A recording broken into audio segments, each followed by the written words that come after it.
Today I will tell you about the floods. The natural hazards such as volcanism, earthquake and tectonic movements, mass movements, landslides, erosion and sedimentation, tsunamis, floods and droughts are produced by the natural earth processes. These processes are hazardous to people and must be recognized. They must be avoided where possible, and the threat to human life and property must be minimized. Floods are probably the most widely experienced catastrophic geologic hazards. These are a natural and inevitable part of life along most rivers and many seashores. Flooding is a temporary condition of inundation of land adjacent to river channels or along the shorelines of lakes and oceans. Rivers and lake shore flooding results from the occurrence of relatively unusual conditions such as dams, dikes and levees. Flooding along oceanic coasts results from hurricanes, typhoons and other storm activity and from tsunamis or seismic sea waves which are generated by earthquake. Traditionally, river flooding and coastal flooding have been treated as quite separate phenomena, partly because the scientists who work on river flooding tend to work independently from those working on coastal flooding. Inundation of land by floodwaters causes the same kinds of losses along rivers and coastlines. Here we will study the river flooding. The flooding aspects are highlights in this lecture. Number 1, basic terminology. Number 2, type of floods. Number 3, factors affecting the severity of floods. Natural features, land use practice, magnitude and frequency of floods, nature and extent of flood hazards, prevention and adjustment measures, flood forecasting and warning, some important floods.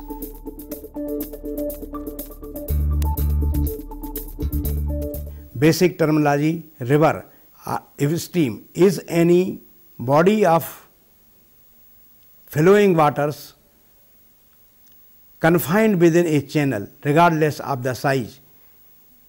This is shown in figure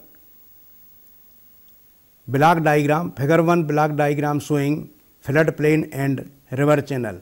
Flood plain, it is the area into which the stream spills over during floods. It is a normal product of stream evolution over time. In other words, it is the normally dry and adjacent to a river channel of or ocean shore, and that is likely to be flooded. Flooding, natural process of overbanks flow is termed flooding. Drainage basin, the region from which a stream draws water is the drainage basin. It is shown in figure 2. A stream and its drainage basin after Charles Plummer and Davies in 1988. Discharge, it is the volume of water flowing past a given point in a specified length of time. It is the product of channel across section times stream velocity. It is expressed as cubic meter per second or cubic feet per second. Floodway, it refers to the part of the floodplain that provides the avenue for most floods. Flood fringe, it is located between the floodway and valley walls and is uninundated only by exceptionally high flood waters. stage, the elevation of the water surface at any point is termed the stage of the stream. Flood stage, it is simply the hydrologist terms for the height of the water surface of a stream or lake or other body of water above a reference surface. The reference surface or datum plane is simply a locally defined elevation to which local water levels may be referred. Bed load, it is the heavier debris may be rolled or pushed along the bottom of the stream bed. Suspended load, it consists of material that is light or fine enough to be moved along suspended in the stream supported by the filtering water. Saltation, it is a process in which material of intermediate size may be carried in short hopes during the stream bed dissolve load. Some substance may be completely dissolved in the water. Gradient, the steepness of the stream channel is called the gradient. Base level, which is the lowest elevation to which the stream can erode downward longitudinal profile. It is a sketch of the stream of elevation from source to mouth, shows a characteristic concave upward shape.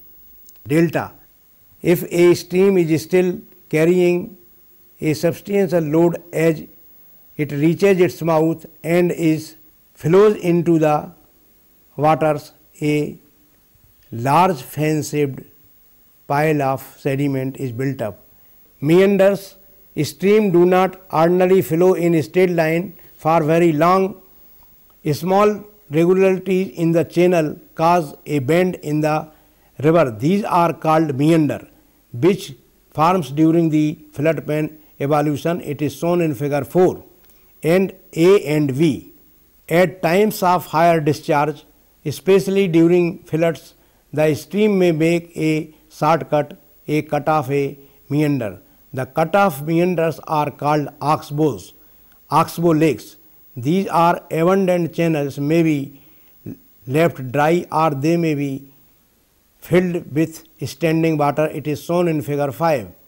In the times of higher discharge, the stream may overflow, its bank is called a flood.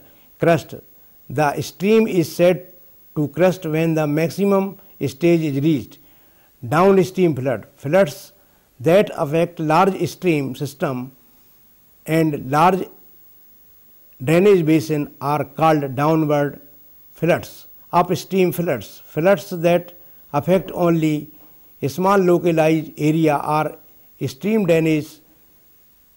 Small basins are sometimes called upstream floods. Hydrographs, in hydrographs the fluctuation in stream stage or discharge over time can be plotted. Flood frequency curve, long time records make it possible to construct a curve showing drainage discharge as a function of recurrence interval for a particular stream or section of one.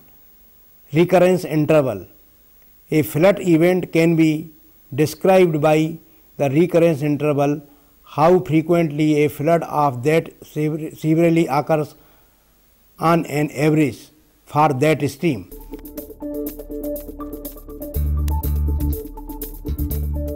There are three types of floods: riverine flood, coastal flood and flash floods. Riverine floods are caused by precipitation over large areas or by the melting of winter accumulation of snow or both. The large volume of water overflow the river channel and inundate the adjacent floodplain. Riverine floods are of great areal extent and duration. These are seasonal floods. Coastal floods took place where the storm waves and rain that accompany tropical hurricanes inundate coastal communities. Flash floods or other floods are sudden, the result of torrential rain or cloudbursts, failure of dam or glacial cloudbursts. Severity of floods is classified into following three classes by Dartmouth Flood Observatory in 2006. Class 1, large flood events, significant damage to agriculture or structures, and are 1 to 2 decade along reported interval since the last smaller event. Classic and very large events greater than 20 years but less than 100 years recurrence interval and are a local recurrence interval of 10 to 20 years. Class 3, extreme events which are estimated recurrence interval greater than 100 years.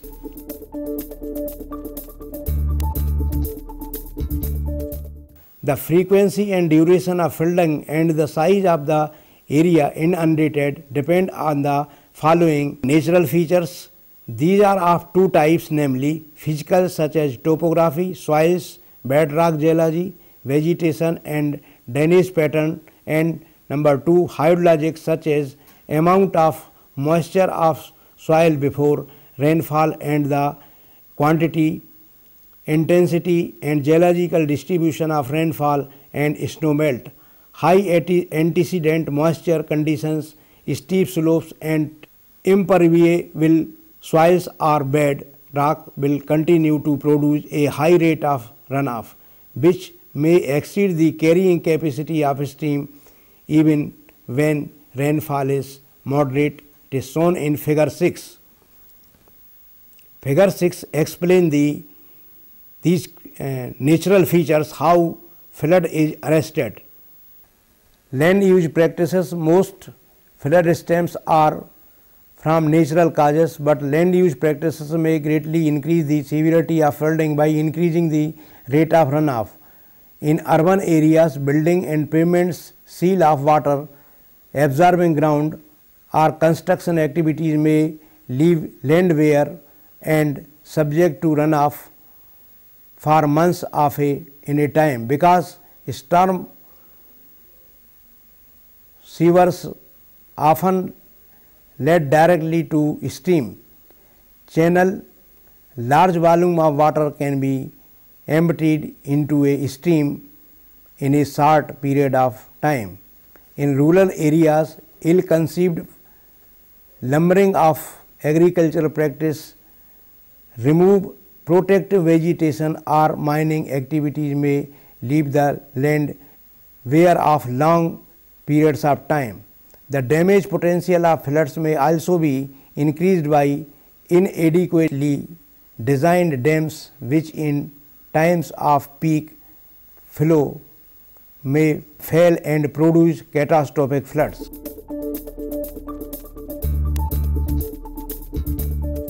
All riverine floods can be measured or estimated from stream gauging stations. They can be arranged in order of their magnitude of discharge, generally measured in cubic meter per second. The list of flows to so arranged is called a array and can be plotted on a discharge frequency curve, which is shown in figure 7.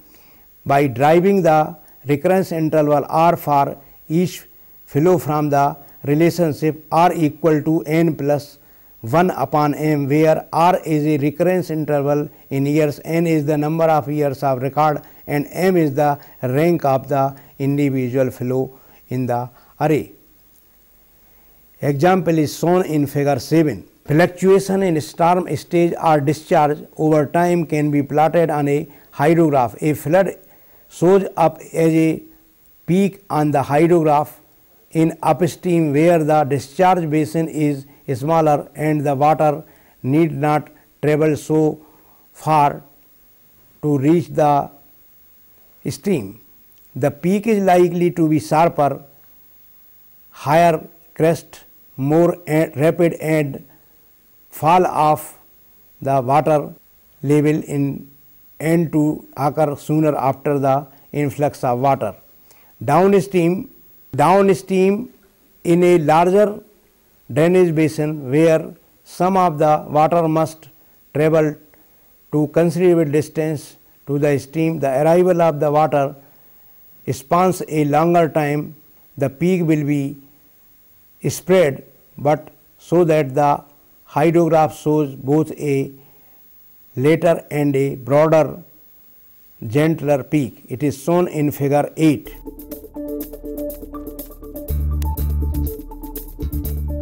The factors that control the damage caused by floods include land use on the floodplain, magnitude, depth and velocity of the water and frequency of flooding, rate of rise and duration of flooding, season, sediment load deposited, effectiveness of forecasting, warning and emergency systems. Effects of the flooding may be primary, that is caused by the flood, or secondary, caused by the disruption and malfunction of services and systems associated with the flood. Primary effects include injury and losses of life and damage caused by swift currents, debris and sediment to farmhouses, buildings, railroads, highways, bridges and communicate system. Secondary effects may include short-term pollution of rivers, hunger and disease and displacement of persons who have lost their homes. In addition, fires may be caused by short circuits or broken gas mains. In view of this, why do people occupy flood-prone areas? Floodplains where the most severe losses occur are the relatively flat areas adjacent to a river channel. Historically, they were developed because of the high fertility and proximity to water supply, hydroelectric power, transportation and waste disposal medium. The flat topography facilitated building and agriculture.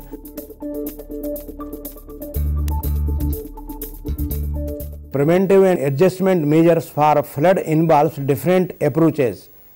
Number 1, prevention includes engineering structure and projects such as levees, flood control, dams and reservoirs and flood walls to serve as physical barrier against high water, reservoirs to store water for safe rates, on-site storm water detention system in retention basin. It is shown in figure 9.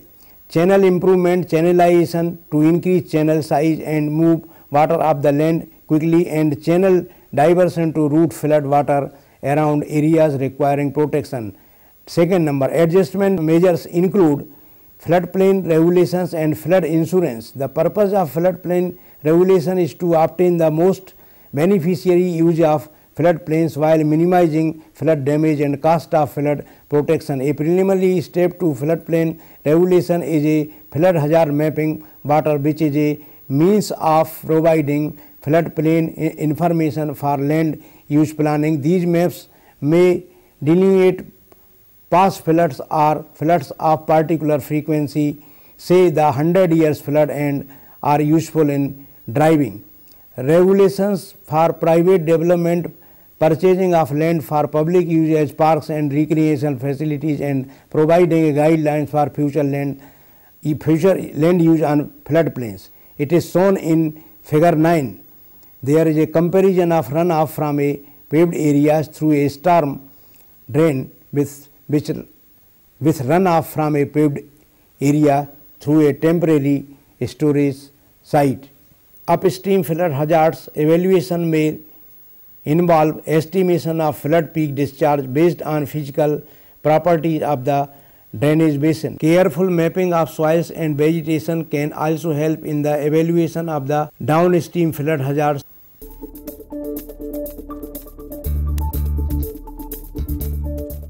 The National Oceanic Atmospheric Administration NOAA and DFO Dartmouth Flood Observatory analyzes data on rivers and rainfall to provide forecast of rivers levels and flood warnings. The flood warning of course so the temporary evacuation of low-lying areas and essentials for navigation, hydroelectric power production, reservoir operation, pollution control, industrial activities. The goal of flood forecasting is to predict the amount of water that will find its way into river and the time it will take to reach them under different conditions.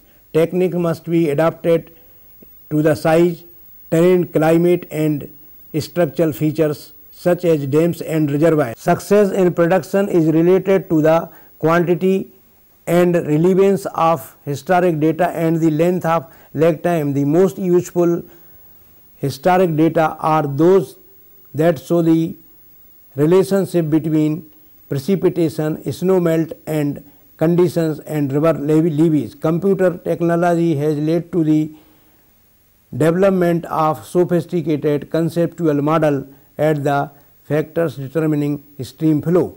Flood warning can be issued hours to day in advance peak or on major tributaries and weeks in advance on main stream. Forecast and warnings include crest stage, maximum elevation of a flood expected and its time of occurrence, the areas to be affected and duration, flood potentials, outlooks and forecast of seasonal water supplies are often made.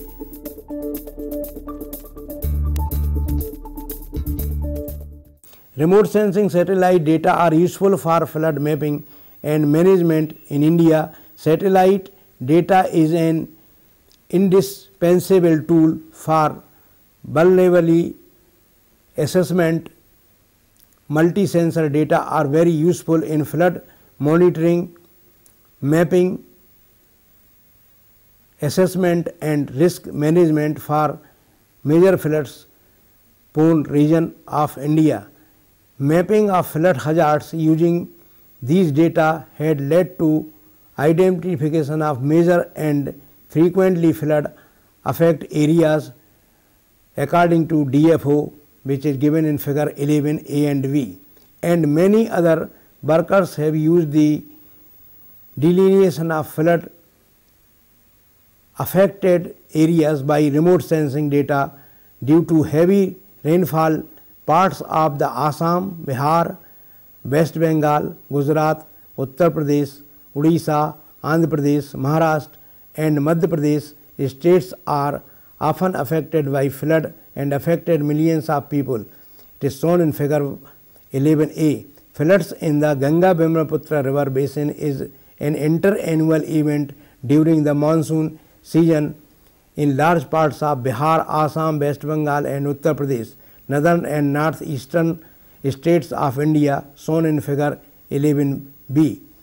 Floods are also common in the Krishna, Godavari and Mahanadi basins affecting Andhra Pradesh and Odisha states, eastern part of India. In the past, extreme floods have also occurred in parts of Gujarat and Maharashtra, western India, but the floods are not very common compared to other parts of India. These extreme floods events have led to the heavy loss of life and property. The abnormal rainfall distribution and intensity during the monsoon season cause more severe floods and affect new regions such as Rajasthan state, which is mostly covered by desert, that is Thar desert. Unusual heavy rain measuring 549 millimeter during period August 16 to 25, 2006 in Rajasthan state made a record in the last 2 centuries and caused loss of 138 lives according to EO 2006. City of Bhopal in Madhya Pradesh witnessed heavy rain in the last 30 years on August 14, 2006, causing floods in the urban areas. Mumbai received record rainfall of 942.34 millimeter with rain rate as high as 50 millimeter per hour in a single day on July 29, 2006, affecting millions of people. Earlier known single day rainfall record in India was 838.2 millimeter in the year 2012, according to Prasad and Singh in 2005. Floods of Uttarakhand, in which many loss of lives and property took place. It was a flash flood due to torrential rains and or cloudburst. Floods of Jammu and Kashmir was also a flash flood caused by heavy rains. Many lives and property were lost during the flood. The coastal floods took place on eastern coast of India in 2012, which was produced by a cyclone termed as Hudhud. During this flood, the city of Visakhapatnam was very damaged. Another coastal flood on the western coast of India was also took place, namely Nilofar. In this flood, there was no much loss of life and property. In United States, Hurricane Katrina on August 29, 2005 was one of the deadliest natural disaster, sixth strongest Atlantic hurricane and the third strongest landfalling US hurricane ever recorded. Several agencies such as NASA, NOAA, Google Earth monitored hurricane closely, and maps were distributed over internet for disaster management groups.